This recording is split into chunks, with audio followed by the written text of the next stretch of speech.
Dear students, first year, Assalamu alaikum. Today, our lecture is on the second chapter of your book, English Grade 11. This is his first flight. This has been written by Liam O'Flaherty. He was an Irish novelist and he was a short story writer. Now, in this story, the characters are a young seagull, his parents, and his siblings. All together, they are trying to make this young seagull get rid of his fear, get over his fear of flying, and to take his first flight easily without any fear. They are motivating him. It's a motivational story, and it is for all those people who are afraid of taking the first step or moving forward in their lives. The beginnings are always difficult. The first step is always full of fear, fear of failure. Fear of failure is something that makes us lose our confidence. I'll start this story. This is a young seagull who needed motivation, who needed a lot of encouragement from his parents and his siblings and his family. Liam O'Flaherty was an Irish novelist and he wrote it very beautifully, and it is very inspirational. It is completely full of inspiration, motivation, and encouragement for anyone who's taking his first step into life. Let's start. The young seagull was alone on his ledge. His two brothers and his sister had already flown away the day before. He had been afraid to fly with them. Somehow, when he had taken a little run forward to the brink of the ledge and attempted to flap his wings, he became afraid. The great expanse of the sea stretched down beneath him, and it was such a long way down, miles down. He felt certain that his wings would never support him, so he bent his head and ran away back to the little hole under the ledge where he slept at night. Even when each of his brothers and his little sister, whose wings were far shorter than his own, ran to the brink, flapped their wings, and flew away, he failed to muster up courage to take that plunge which appeared to him so desperate. His father and mother had come around, calling to him shrilly, upbraiding him, threatening to let him starve on his ledge unless he flew away. But for the life of him, he could not move. Now, the first paragraph explains the situation in which the seagull was on the ledge. His feeling was of fear, lack of confidence, no motivation.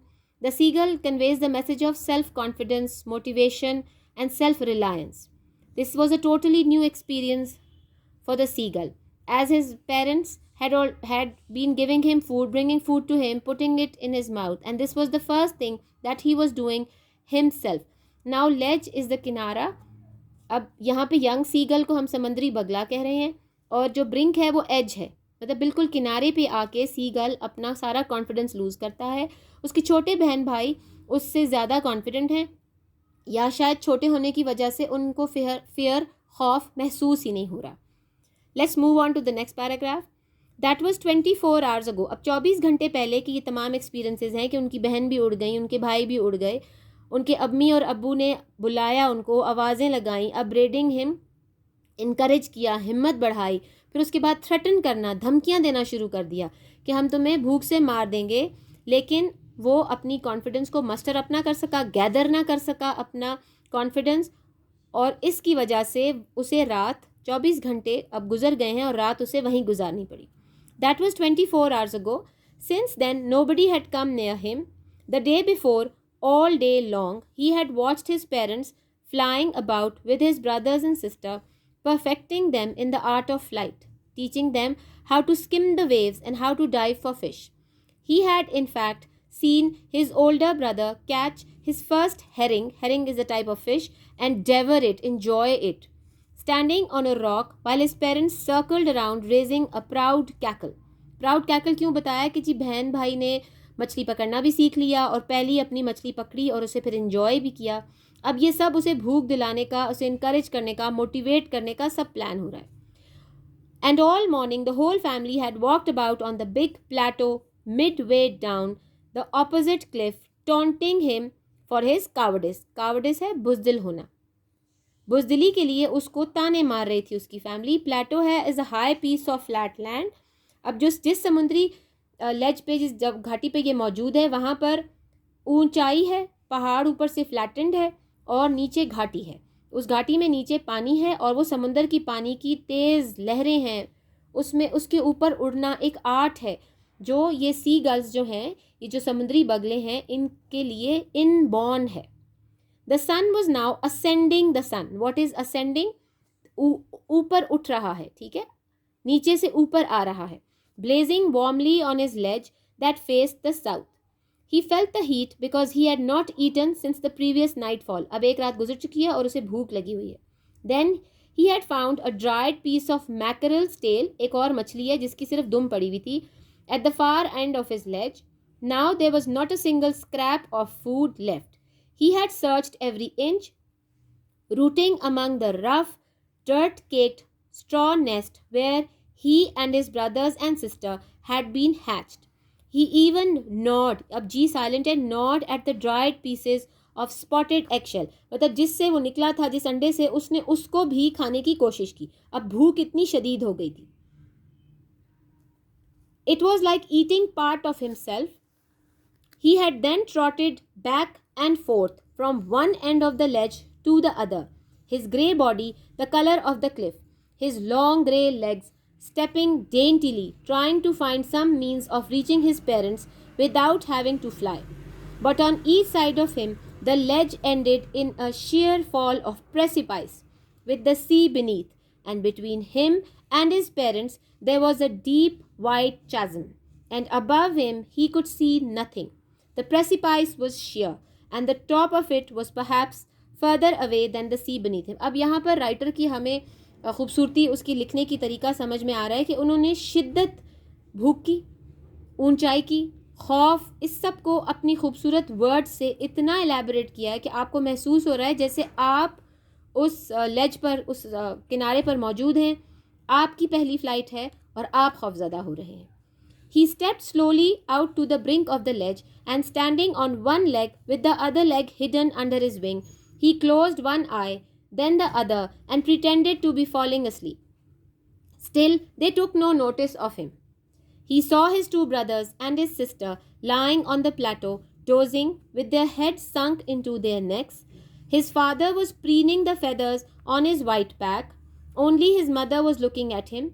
She was standing on a little high hump on the plateau, her white breast thrust forward. Now and again she tore at a piece of fish that lay at her feet, and then scraped each side of her beak on the rock. The sight of the food maddened him. How he loved to tear food that way, scraping his beak now and again to wet it. He uttered a low cackle.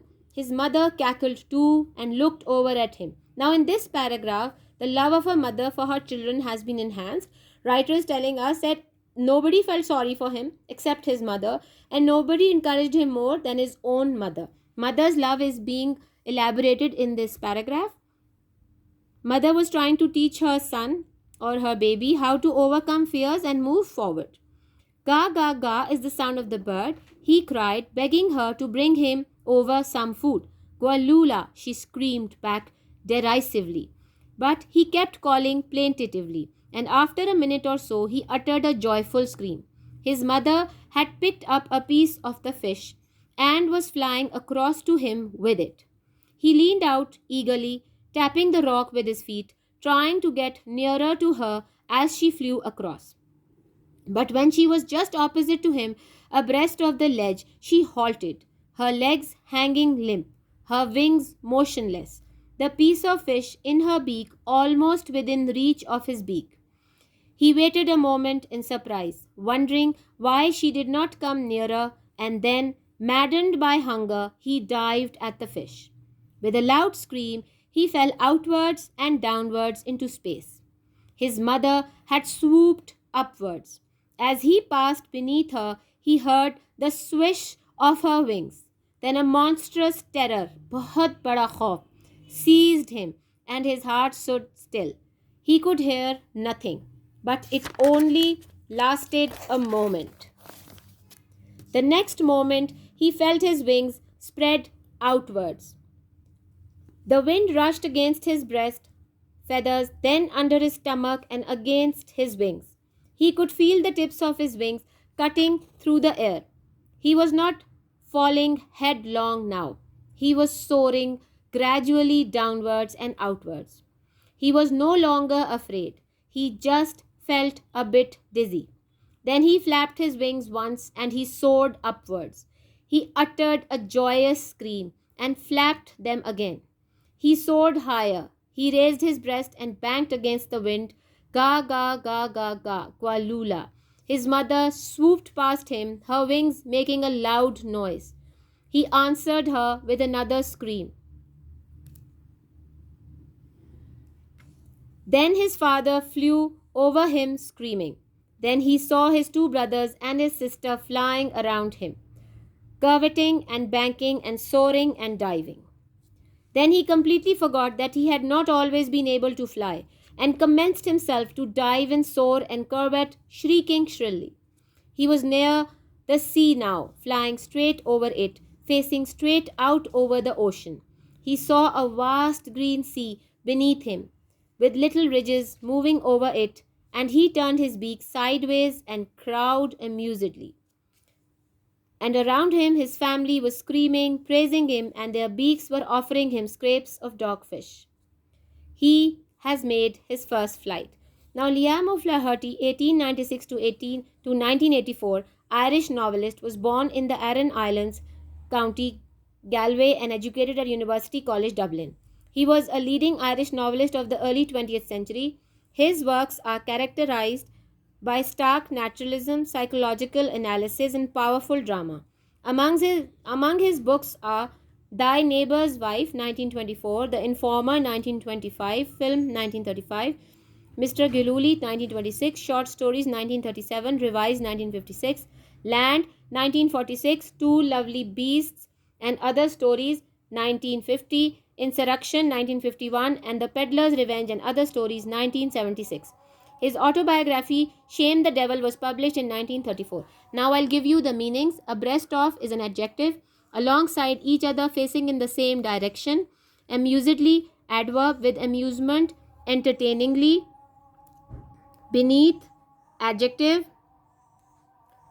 Below, especially if covered, protected, or obscured by. Underneath, brink. The edge, brink is a noun. The edge, border, or verge of a steep place, such as a precipice. Cackle, noun, to squawk in shrill, broken notes. Chasm, noun, a deep cleft in the ground. Abyss, gorge, ravine. Daintily, adverb, elegantly.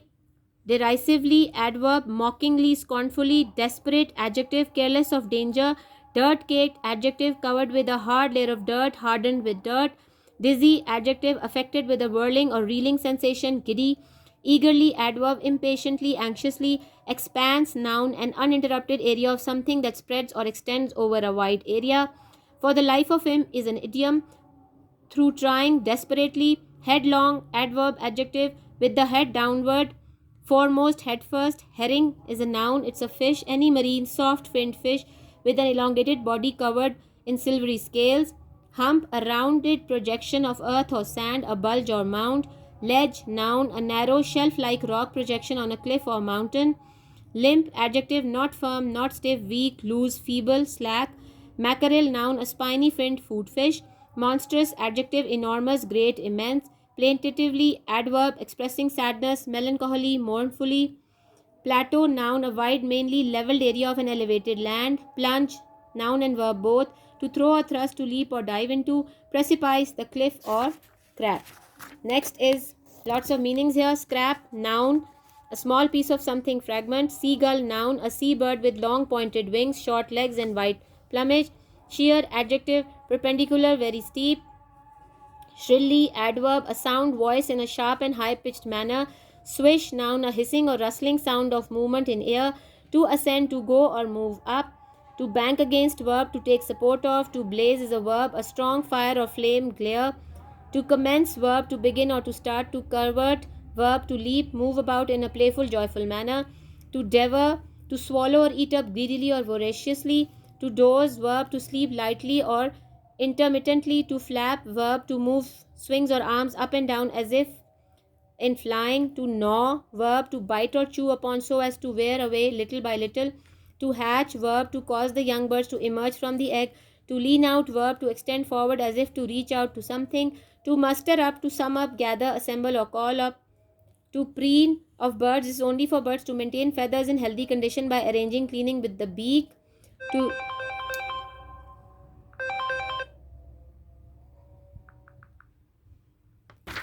To root, verb to burrow or to rummage to something such as food. To seize, to take hold of quickly, to grab. To skim, to glide smoothly or lightly over a surface. To soar, to rise or fly upward in the air. To stretch is a verb to draw out or extend, such as a limb of the body. To swoop upwards, swift ascent, swift upward movement. To taunt, verb to provoke or deride with mockery, contempt or criticism. To trot, to move at a trot. To upbraid, verb to scold or rebuke angrily. To take or to task. Whet, to sharpen. Now I'll give you the Urdu translation of the entire lesson so that you can understand it better. His first flight, uski pehli parwaaz. ننا سمندری بگلا تنہا اپنی چٹان پر بیٹھا ہوا تھا. اس کے 2 بھائی اور ایک بہن ایک دن پہلے اڑ چکے تھے. وہ ان کے ساتھ اڑان بھرنے سے ڈرتا تھا، تاہم اس نے جب بھی کسی نہ کسی طرح چھوٹے قدموں کے ساتھ چٹان کے کنارے کی طرف بڑھنے اور پروں کو پھڑپھڑانے کی کوشش کی تو وہ ڈر گیا. نیچے وسیع سمندر پھیلا ہوا تھا اور نیچے راستہ بھی میلوں لمبا تھا. اسے یقین تھا کہ اس کے پر اسے سہارا نہیں دے سکیں گے. بس وہ گردن جھکا کر چٹان کے نیچے واقع چھوٹے سے بل کی طرف دوڑا جہاں اس نے رات گزاری. حتیٰ کہ اس کے دونوں بھائی اور چھوٹی بہن جن کے پر اس کے پروں سے بہت چھوٹے تھے پھڑپھڑا کر کنارے کی طرف اڑ چکے تھے. وہ چھلانگ لگانے کا حوصلہ کرنے میں ناکام رہا جو اس کو بہت مشکل لگ رہا تھا. اس کے ماں باپ اس کے پاس آ کر تیز آواز سے اسے پکارتے رہے تھے اور اسے برا بھلا کہہ رہے تھے اور اسے دھمکا رہے تھے. اگر وہ نہ اڑا تو وہ اسے اس کی چٹان پر بھوکے مر جانے کے لیے چھوڑ جائیں گے، لیکن وہ اپنی زندگی کی خاطر بھی اڑ نہیں سکتا تھا. خوف اتنا بڑھ گیا تھا. یہ 24 گھنٹے پہلے کی بات تھی. اس وقت سے لے کر ابھی تک کوئی اس کے پاس نہیں آیا تھا. ایک دن پہلے سارا دن وہ اپنے والدین اور بہن بھائیوں سمیت اڑتے ہوئے انہیں دیکھتا رہا تھا جو ان کو پرواز کی مہارت سکھا رہے تھے اور انہیں یہ بتا رہے تھے کہ لہروں کے اوپر کیسے گزرا جاتا ہے اور مچھلی پکڑنے کے لیے غوطہ کیسے لگایا جاتا ہے. در حقیقت وہ اپنے بڑے بھائی کو مچھلی کی پہلی شکار پکڑتے اور ہڑپ کر کھاتے ہوئے دیکھ چکا تھا، ایک چٹان پر کھڑا ہوتے ہوئے، جبکہ اس کے والدین فخریہ آوازیں نکالتے ہوئے چکر لگا رہے تھے اور اس کا پورا خاندان صبح کے وقت درمیان میں نیچے مقابل واقع چٹان پر جا چکا تھا اور اسے بزدلی کے تانے دے رہا تھا. اب آسمان پر سورج طلوع ہو کر اوپر چڑھ رہا تھا. اس کی چٹان کو حرارت دے رہا تھا جس کا دہنا جنوب کی طرف تھا. اس نے گرمی محسوس کی کیونکہ گزشتہ رات ہی سے اس نے کچھ کھایا بھی نہیں تھا. پھر اسے چٹان کے آخری سرے پر میکرل کی مچھلی کی خشک دم ملی. اب خوراک کا معمولی سا ٹکڑا بھی باقی نہیں رہا تھا. وہ خشک تنکوں سے بنی اپنا گھونسلے کو بھی 1-1 انچ کی تلاشی کر چکا تھا جہاں پر اس کے بہن بھائی پیدا ہوئے تھے، حتیٰ کہ اس نے انڈوں کے دھبے دار خشک خولوں کو بھی کتر کر دیکھا. یہ ایسا تھا گویا وہ اپنے جسم کے حصے کھا رہا. پھر وہ آگے پیچھے دوڑ کر چٹان کے ایک سرے سے دوسرے تک چہل قدمی کر چکا تھا. اس کا خاکستری جسم جو کہ چٹان کی ہی رنگ کا ہو گیا تھا، اس کے لمبے خاکستری رنگ کی ٹانگ نفاست اور نزاکت کے ساتھ زمین پر پڑ رہے تھے، یہ کوشش کرتے ہوئے کہ وہ اڑے بغیر کسی نہ کسی والدین کے پاس پہنچنے کا راستہ معلوم کرے. لیکن اس کے دونوں اطراف چٹان بہت عمودی تھی اور نیچے سمندر واقع تھا اور اس کے والدین کے مابین ایک گہرا اور وسیع خلیج حائل تھا اور اپنے سر کے اوپر وہ کچھ بھی نہیں دیکھ سکتا تھا. ڈھلوان نہایت عمودی تھی اور اس کا آخری سرا شاید نیچے سمندر سے بھی زیادہ دور تھا. وہ آہستہ آہستہ چٹان کے کنارے کی طرف آیا اور ایک ٹانگ پر کھڑے ہو کر اور دوسرے کے پروں کے نیچے اپنے سر کو پروں کے نیچے چھپا دیا اور آنکھیں بند کر دی. پھر دوسری بند کر دی، ایسا ظاہر کیا کہ گویا وہ سو رہا ہے. پھر بھی انہوں نے اسے کوئی توجہ نہ دی. اس نے اپنے 2 بھائیوں اور بہن کو دیکھا جو ابھرے زمین پر پڑے اونگ رہے تھے اور سروں کو گردن میں چھپا چکے تھے. اس کا باپ اپنے کمر پر سفید پروں کو سنوار رہا تھا. صرف ماں اس کی طرف دیکھ رہی تھی. وہ سطح مرتفع کے ایک چھوٹے ابری سطح پر کھڑی تھی اور اپنا سفید سینہ باہر کو نکالا ہوا تھا. وہ بار بار اپنے پاؤں پہ پڑی مچھلی کے ٹکڑے کو چیر رہی تھی اور پھر اپنی چونچ کو دونوں طرف سے چٹان سے رگڑ کر صاف کرتی تھی۔ خوراک کے نظارے نے اسے پاگل کر دیا۔ وہ بھی اسی طرح خوراک کو چیرنا پسند کرتا تھا اور اپنی چونچ کو تیز کرنے کے لیے بار بار رگڑ رہا تھا۔ اس نے آہستہ آہستہ آواز نکالی۔ اس کی ماں نے بھی جوابی نعرہ لگایا اور اس کی طرف دیکھا۔ گا گا گا گا وہ چلایا، اپنی ماں سے التجا کرتے ہوئے کہ اسے کچھ خوراک لا کر دے۔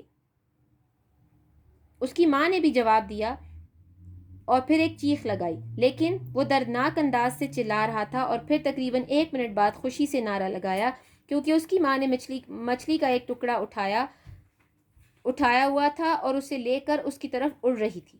وہ بے قراری کے ساتھ سامنے کی طرف جھکا۔ اس کے پاؤں چٹان پر پڑ رہے تھے کہ وہ اس کے قریب ہو جائے، لیکن جب وہ بالکل اس کے سامنے پہنچی، چٹان کے بالکل سامنے، تو وہ رک گئی۔ اس کے پیر لنگڑاتے ہوئے لٹک رہے تھے اور پر ساکن تھے۔ اس کے منہ میں مچھلی کا ٹکڑا اب تقریباً اس کے پاس پہنچا ہوا تھا۔ حیرانگی میں اس نے ایک لمحہ انتظار کیا، سوچتے ہوئے کہ وہ کیوں اس کے قریب نہیں آئی، اور پھر بھوک سے پاگل ہو کر اس نے مچھلی کی طرف چھلانگ لگائی۔ ایک بلند چیخ کے ساتھ وہ آگے اور نیچے خلا میں گر پڑا۔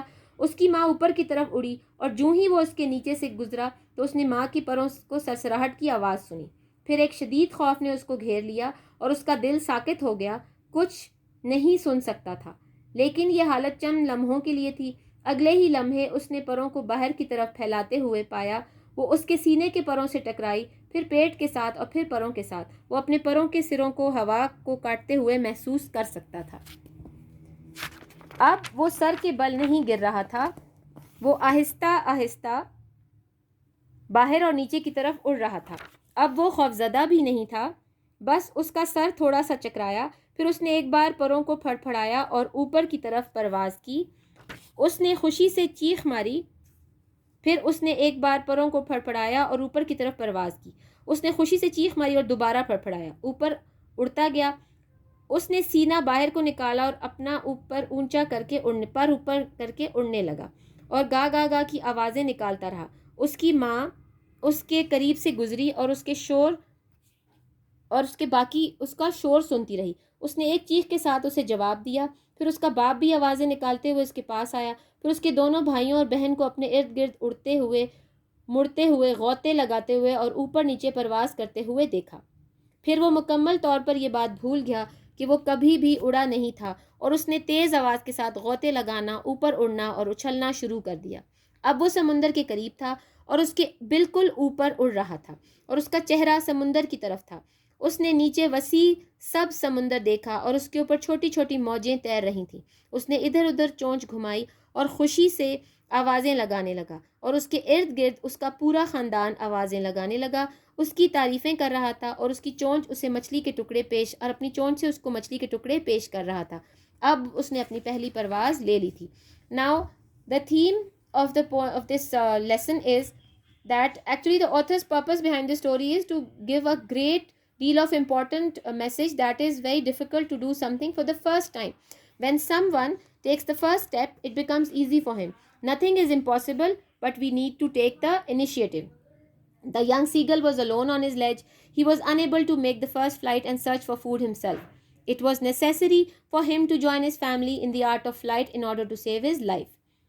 The whole family was very much different towards the seagull. They wanted him to take his first flight. They did not want to help him because they wanted him to become independent. Now, this lesson gives us the message of independence. It tells us that we must take the first initiative and we must gather up confidence if we want to succeed in life. I hope you liked the lecture. Please like and subscribe our channel and encourage us. Thank you so much.